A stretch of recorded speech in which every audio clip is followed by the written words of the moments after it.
Graça e paz do Senhor Jesus, tudo bem? Estou morrendo de saudade de vocês, meus amores. Neste momento estamos separados, fisicamente, porém unidos espiritualmente e cada vez mais, porque esse período de quarentena está exigindo de nós, está requerendo de cada um de nós, de todos nós, inclusive você interligado da casa do Senhor. Muita oração, muita intercessão, muita fé, muita perseverança, para que esse período, este momento, ele passe o quanto antes e que saiamos dele cada vez mais fortes, cada vez mais edificados aqui, na palavra do Senhor. Porque é ela quem dirige a nossa vida. É o Senhor, é o Espírito Santo que dirige a nossa vida. E cabe a nós buscarmos a Deus, buscarmos a palavra, buscarmos crescermos neste momento em entendimento, na palavra de Deus. E é por isso que nós estamos aqui através deste canal, para que venhamos a dar continuidade aos nossos estudos, porque não podemos descuidar, certo? E você, interligado, tem uma missão muito importante, que é ajudar a sua família em oração, ajudar a sua igreja em oração. Ore pela sua igreja, ore para que esse período o Senhor nos dê livramento, ore pelos seus professores, ore pelos membros da sua igreja, ore, porque você vai crescer em espírito e verdade. Amém? Então vamos dar continuidade. Então vamos lá, tá? Você tem assistido aulas com as outras professoras falando sobre o lar cristão. Mas essa aula agora, nós vamos falar de um outro assunto e depois retomamos esse. Amém? Nós vamos falar sobre a Páscoa e eu quero que você pense comigo. Ah, tia Pri, mas a Páscoa foi domingo passado, né? E aí eu quero que você reflita comigo. Será que a data já passou e por isso a gente não precisa pensar sobre a Páscoa? Será que a Páscoa tem momento certo para a gente refletir, para a gente estudar, para a gente crescer em conhecimento? Ou a qualquer tempo, a qualquer momento a gente pode falar sobre esse assunto, hein? O que você acha? Tá bom? Amores meus, antes de entrarmos no assunto propriamente dito, sobre a Páscoa, precisamos ter em mente uma coisa, gratidão. Gratidão pelo que somos, pelo que temos e por tudo que Deus tem feito em nossas vidas até hoje e por tudo que Ele ainda há de fazer. Porque a palavra nos garante que em Cristo Jesus nós somos mais do que vencedores, E nada provém de nós, Nós temos que ter em mente e gratidão no nosso coração, porque Ele é misericordioso, é Ele quem concede misericórdia e graça. Somos regenerados por Ele, por Jesus Cristo e por mais nada, porque nada que façamos, nada, absolutamente nada, vem de nós. Nós não temos capacidade para isso, É o Senhor quem acrescenta em nossas vidas aquela porção diária da misericórdia dEle, da graça dEle. É Ele quem nos regenera do nosso pecado. Aliás, estamos longe do domínio do pecado, porque Jesus Cristo morreu na cruz e ressuscitou para nos conceder vida e vida em abundância. E por isso nós temos que ter toda a gratidão do nosso coração, Se Deus não poupou o seu próprio filho, o seu único filho, como diz lá em Romanos 8:32, Então, amores, se Deus não poupou o seu único filho, Jesus Cristo, para sofrer tudo que Ele sofreu na cruz do Calvário em favor das nossas vidas, por que iremos poupar o que há de melhor, o que temos de melhor para Ele? Então, eu gostaria que você pensasse sobre tudo que você tem de melhor, Tudo. O seu talento, os dons, a habilidade de evangelizar, tocar, falar de Jesus, levar uma palavra, cantar para o Senhor. O que há de melhor? A gratidão, o amor, todos os dons do fruto do Espírito Santo que há em você.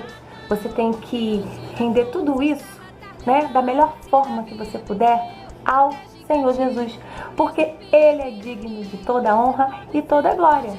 Por isso nós precisamos estar sempre meditando na palavra do Senhor e meditando sobre a Páscoa que o Senhor instituiu, que não é a Páscoa do mundo, que não é essa Páscoa que é o coelhinho, que é o chocolate, porque nós, como servos do Senhor, como cristãos, sabemos a verdade.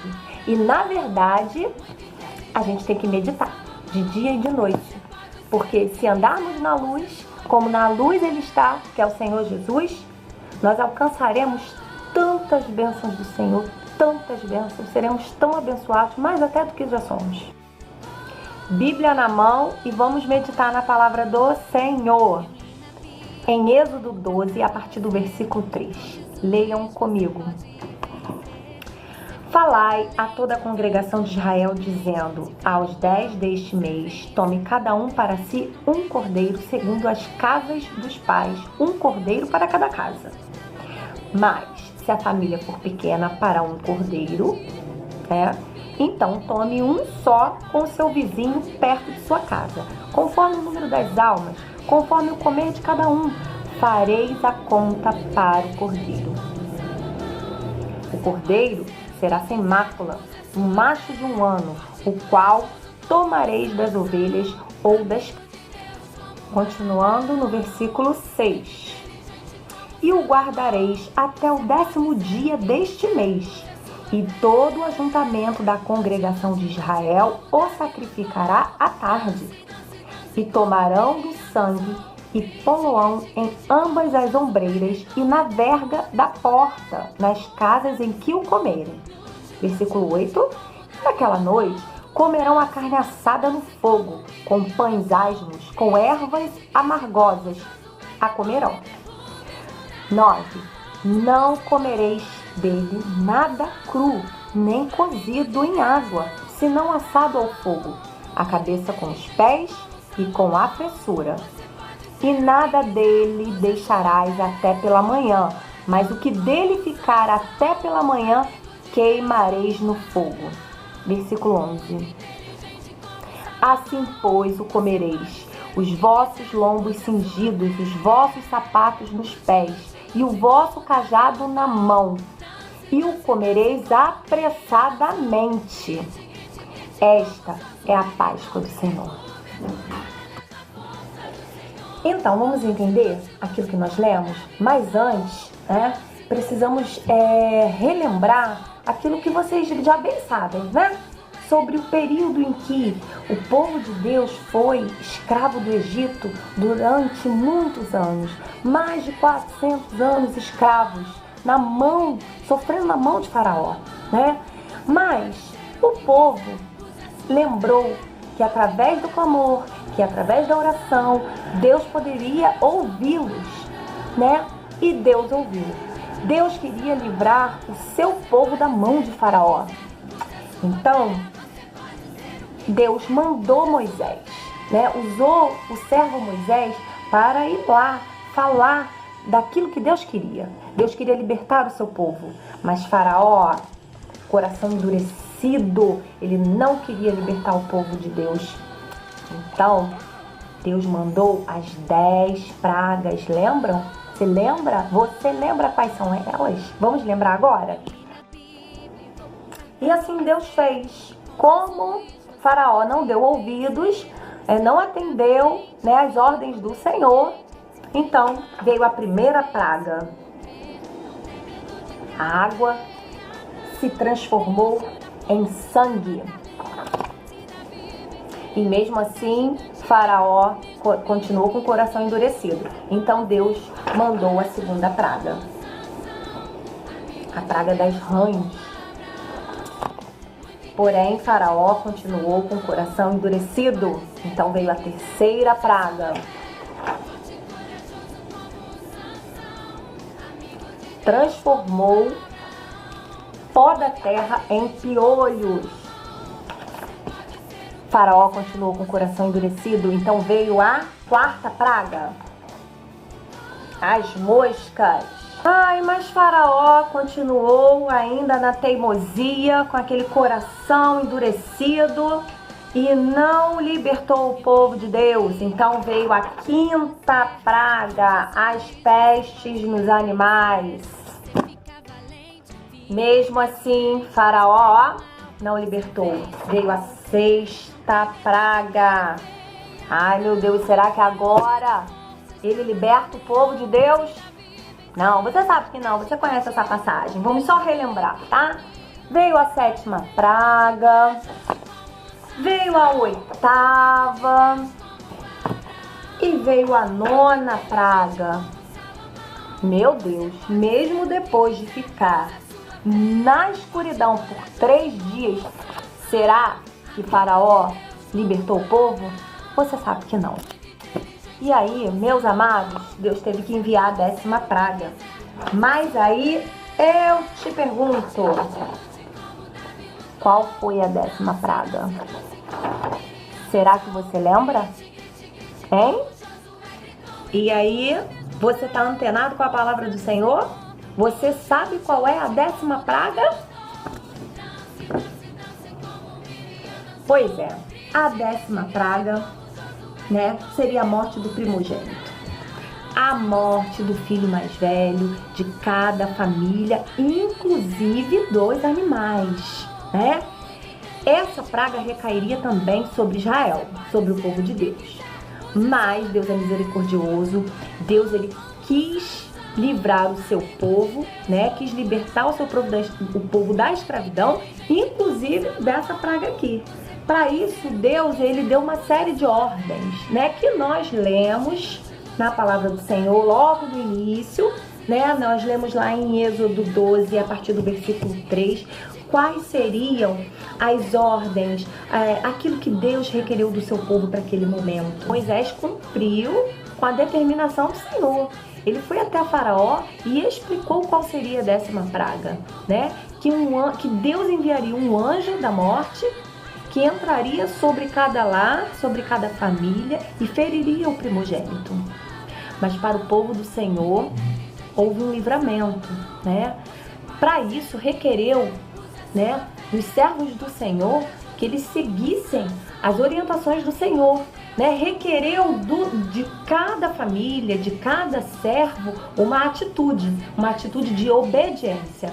Obediência às ordens do Senhor, como nós vimos na palavra do Senhor, em Êxodo 12, né? Deus instruiu o seu povo de tudo que deveria ser feito, né? E assim foi feito, né? Conforme as orientações do Senhor. Antes da 10ª praga chegar, o povo de Deus, os israelitas, tiveram tempo de se preparar para este momento, né? Seguindo todas aquelas ordens que nós lemos na palavra do Senhor. Então eles sacrificaram o cordeiro, né? Eles tiveram que preparar esse cordeiro assado. A família teve que se reunir, famílias pequenas se reuniram com seus vizinhos. Todos eles precisaram estar prontos, vestidos, sandálias nos pés, lombos cingidos, cajado na mão. O que era o cajado na mão? Aquele bastão que os pastores usavam para conduzir as ovelhas. Então todos deveriam estar preparados. O sangue do cordeiro, ele foi colocado nas vergas das portas, né? Aquela parte de cima ali da porta, né? Das casas. Então quando o anjo viesse para ferir, né?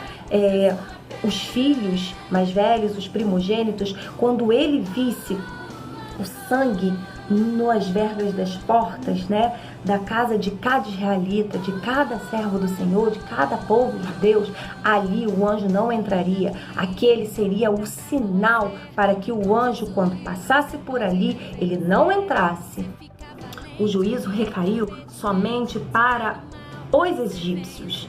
Somente as famílias dos egípcios perderam os seus primogênitos, né? Porque não pertenciam ao Senhor, né? Nunca ouviram, nunca deram ouvido à palavra do Senhor. Então, esse sinal era para o povo de Deus, né? Que cumpriu as orientações e estavam preparados, né? Para a partida, preparados para uma viagem, né? Tudo pronto, alimentados, né? O sinal na porta para o seu povo ser preservado, vestidos, calçados, cajado na mão, família pronta para partir, para ir embora, para serem libertos da escravidão, libertos da mão do faraó. Chega, o Senhor providenciou todas as coisas para esse povo amado que se lembrou de buscar ao Senhor. E o Senhor enviou o socorro, enviou tudo, mostrou para o povo, requereu do povo seguir, obedecer às ordens do Senhor. E assim eles foram libertos da escravidão, prontos para sair da escravidão e libertos da morte do primogênito, porque o Senhor é maravilhoso e misericordioso. Então, essa preparação que o povo seguiu para sair do Egito, Deus chamou de Páscoa. E quando os israelitas entrassem na terra prometida, porque além de sair do Egito, da escravidão do Egito, Deus prometeu uma terra para o povo de Deus, né? E ele chamou de terra prometida, né? Então, quando os israelitas entrassem nessa terra prometida, eles deveriam comemorar, fazer uma festa para lembrar aquele dia, né? Para lembrar o dia em que Deus libertou o povo da escravidão, da mão de Faraó. Esse dia deveria ser comemorado anualmente, né? Através da festa, a festa da Páscoa. Bom, até hoje os israelitas, eles comemoram a Páscoa, né? E nós também comemoramos a Páscoa. Mas olha, a Páscoa do Senhor não tem nada a ver, como já falei anteriormente, com coelhinhos e ovos de chocolate, né? Como as pessoas comemoram, né? Como é a tradição aqui também no Brasil, né? A nossa Páscoa é Jesus. A nossa Páscoa está no Senhor Jesus, porque Ele foi aquele cordeiro, né, que foi sacrificado em favor da nossa libertação do pecado. A Páscoa para nós, né, nós comemoramos a Páscoa para lembrar do sacrifício que Jesus fez em favor das nossas vidas. Jesus, ele foi sacrificado, o sangue dele foi derramado, ele foi morto naquela cruz, né? Ele sofreu tanto em favor de cada um de nós, né? O sangue dele foi aspergido, ele sofreu, ele morreu, ele pagou um preço muito alto, um preço que nós não podemos pagar, não temos como pagar. Seremos eternamente devedores desse amor, né, imerecido, amor que o Senhor declarou com a sua própria vida. Mas ele ressuscitou ao terceiro dia e cumpriu todo o projeto do Pai, de Deus Pai, né? Então, Jesus é a nossa Páscoa porque Ele foi sacrificado em favor da libertação dos nossos pecados. Porque antes, o pecado dominava as nossas vidas. A sentença de morte era certa para nós por conta da desobediência, por conta do pecado. Mas quando Jesus, Ele morre, quando Jesus é esse cordeiro, né? Nós somos libertos, nós somos livres do pecado. Jesus é a nossa Páscoa. Faraó só libertou o povo de Deus após a 10ª praga, né? Depois que todo o Egito sofreu com a morte do primogênito. Porém, né, só foi ferido o primogênito da família dos egípcios, aqueles que não tinham o sinal do sangue do cordeiro nas suas casas, nas vergas das portas das suas casas. Ali o anjo da morte entrou e feriu, né, a cada filho primogênito dos egípcios. Mas o povo do Senhor, os israelitas, foram preservados, tiveram livramento desta morte. E aí não teve mais como Faraó manter o povo de Deus escravo. Ele precisou libertar, porque inclusive o seu primogênito foi ferido, foi morto. E diante dessa perda, diante desta dor, não restou para Faraó fazer mais nada, a não ser libertar o povo do Senhor para partir, para ir embora, para irem viver a terra prometida e todas as bênçãos que o Senhor tinha para aquele povo. Assim, né, para concluir, é para nós. A nossa Páscoa é Jesus, porque foi Ele é esse sinal, foi Ele que derramou o seu sangue em favor das nossas vidas. Hoje, né, desde que aceitamos Jesus como nosso único e suficiente Salvador, Jesus, Ele nos livra da garra, da escravidão do pecado, nos livra da morte eterna, da morte espiritual, né? Então, nós comemoramos a Páscoa para lembrar que Jesus é o nosso Fala daí que eu quero ouvir. É o nosso Salvador, o nosso único e suficiente Salvador. Nós não precisamos de mais nada, nós só precisamos de Jesus. Nós só precisamos confessar que Jesus é o nosso Salvador. E aí eu tenho uma pergunta para você. Você já aceitou Jesus como seu único Salvador? Você já confessou?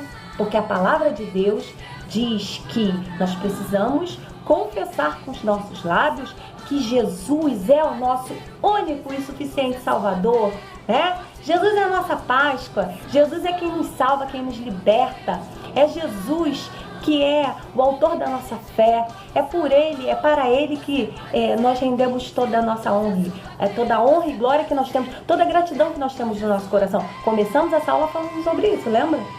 Sobre a gratidão que nós temos que ter, né? Então nós temos que ser gratos, porque Jesus morreu, ressuscitou ao terceiro dia e vivo está. Se você recebeu Jesus, se você aceitou Jesus como seu único e suficiente Salvador, eu gostaria que você fizesse essa declaração, né? Essa é a atividade para hoje, né? Que você possa declarar para sua família, para seus amigos, né? De alguma forma, eu gostaria que essa declaração ela viesse a público, né? E eu te faço um convite, né? Que você venha confessar que Jesus é o seu Salvador, mas de uma forma especial, né? E aí você pode pensar de que forma você poderia fazer, né? Eu tenho uma sugestão, tá? Você pode fazer diferente, não tem problema. Vamos usar a nossa criatividade. O importante é que a mensagem seja passada. Qual é a mensagem? Que Jesus é o nosso Salvador, que só Ele salva. Só Ele teve o poder sobre a morte. Só Ele teve o poder sobre o pecado, de nos libertar do pecado.